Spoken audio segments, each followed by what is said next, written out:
Kasi ako po ay laking probinsya. So, baka yung mga instances, malakas po yung mga energy ng mga multo sa probinsya. And ako one time parang Province?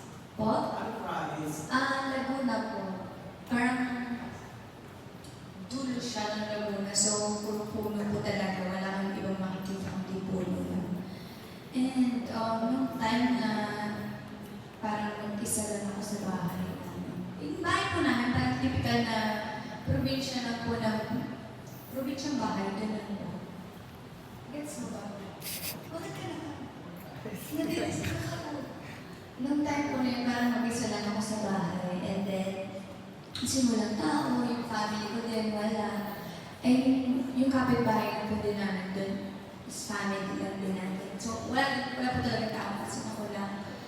Nakalimutan ko na po ng event yung binuntahan nila ng occasion. And then, parang nag-CR ako noon one time. Tapos, may bumulong sa tenga ko na, Ali, totoo mo, bakit ka tumawa? Hindi ka mo nag-real girl. Kasi totoo, na sinabi niya Ali. Ali po kasi yung nickname ko sa family ko. So, talagang bumulong, Ali. Sabi ko, oh, yun lang. Were you scared? What did you do?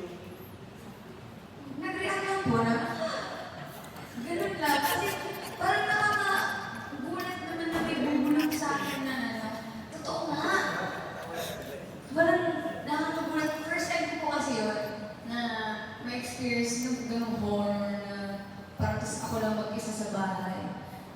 Yun lang. So far, huwag ko sana maulit. How old were you then? 11, I think. 11 po ako noon. Yun po yung pinaka-tanda ko. Pero madami ka naman po akong experience. Sabi yun lang. Pero marami po akong experience. Pero yun na lang po yung share ko.